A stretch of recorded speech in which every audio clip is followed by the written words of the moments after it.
public is conditioned to watch the sky. The terror of the hypersonic missile, the arc of the ICBM, this is the iconography of obsolete warfare. It is a calculated misdirection. The 21st century decapitation strike is not kinetic. It is silent. The true vector of systemic collapse lies on the ocean floor. While the media focuses on regional naval expansion, like Pakistan's plan for a 50-ship fleet, the real battle space is the network that commands all fleets.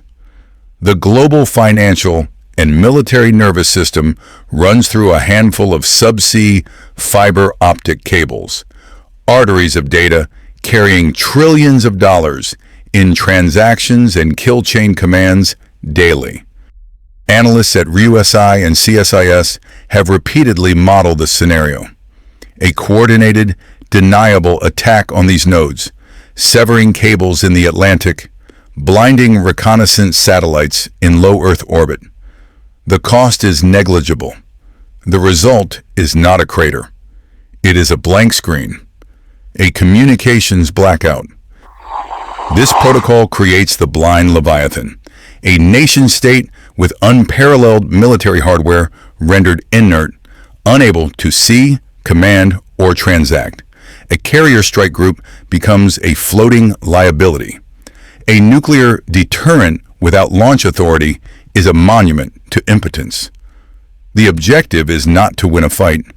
It is to unplug the opponent, triggering a full-spectrum solvency crisis when markets cannot open and the state cannot project power.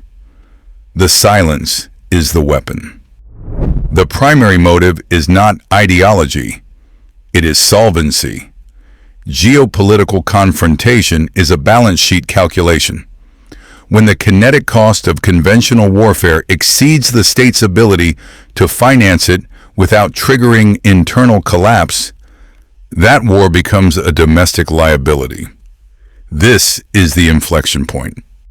Analysis from strategic institutes like RUSI confirms this vector. For Russia, the prolonged kinetic engagement transformed into a terminal solvency crisis. The immense drain on national treasure and manpower created a critical domestic liability, forcing a strategic recalculation. A conventional war of attrition was no longer economically viable. This weakness forces a pivot. It is a mathematical certainty. When a state can no longer afford symmetric state-on-state confrontation, it is compelled to leverage asymmetry. The objective shifts from defeating an army to collapsing a system at a fraction of the cost. This pivot explains the subsequent strategic blueprint: bypass conventional military strength and directly attack the adversary's foundational pillars, target their financial solvency, as evidenced by capital flight into safe havens like gold, source number 1. Target their social cohesion, which is already decaying, source number 2. This is the protocol of asymmetric escalation. Use low-cost vectors to bleed a fragile superpower, forcing them to a final, desperate lever of power. The economic foundation of modern warfare has fractured. This is the central mechanism of asymmetric escalation. Analysts at the Royal United Services Institute, RUSI, have quantified the kinetic cost curve, and the numbers represent a terminal diagnosis for conventional military doctrine. A main battle tank is a $5 million capital asset. The instrument of its liquidation is a $500 drone. This is a 10,000 to 1 cost disparity. It is not warfare, it is arbitrage. This is the democratization of violence. The barrier to entry for projecting lethal force has collapsed from nation-state level investment to the price of consumer electronics. Any adversary can now leverage this asymmetry to inflict unsustainable economic and material losses, turning a superior military's greatest strength its expensive high-tech hardware into its most significant liability. The theater of operations is no longer a defined geographic front.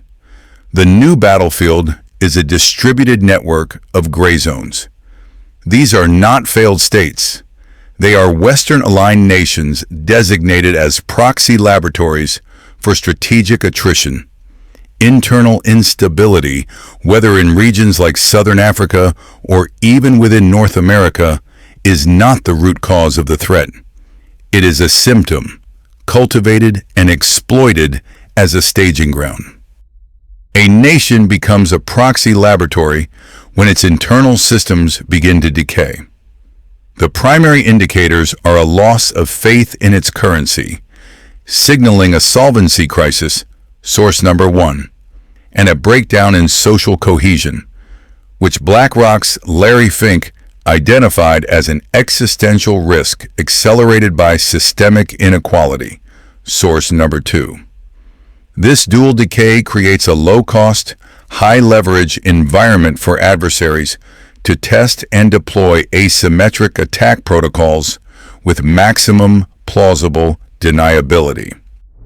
Within these gray zones, next-generation warfare is being field-tested.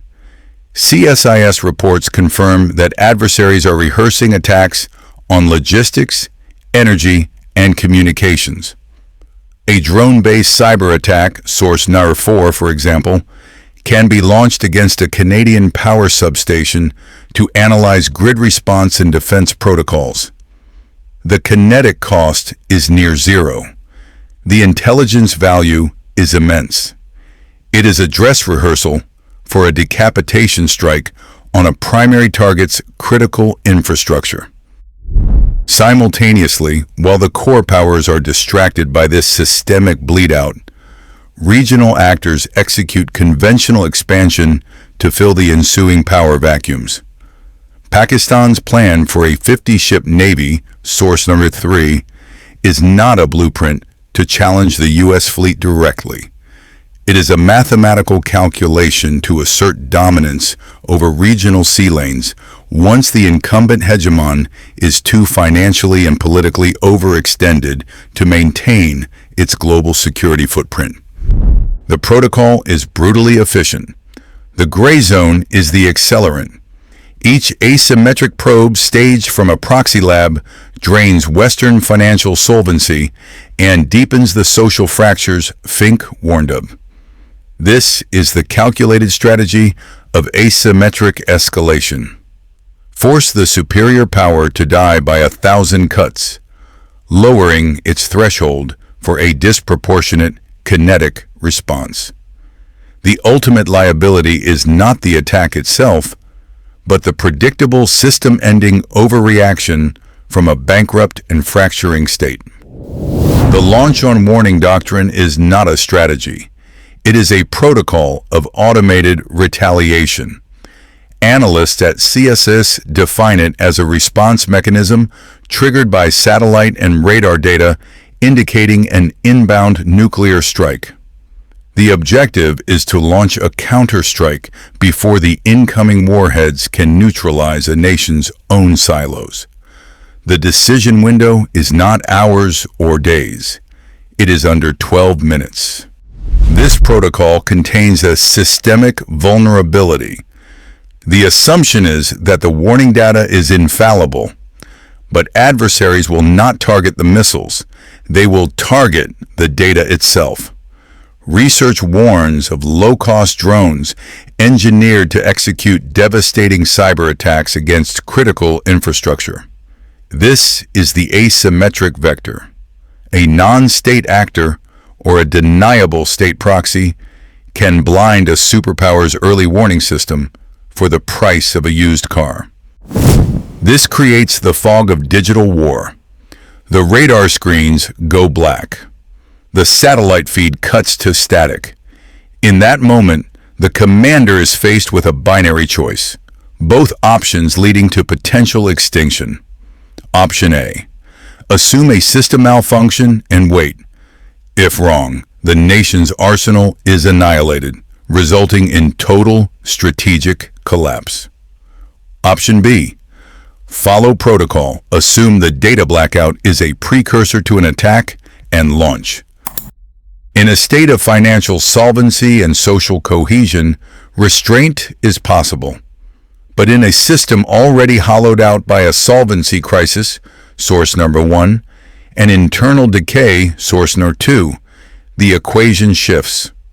The loss of the nuclear deterrent is not just a military defeat. It's the final liquidation of national credibility.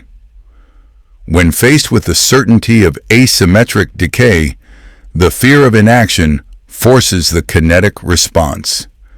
The digital fog makes the launch button the only visible object in the room.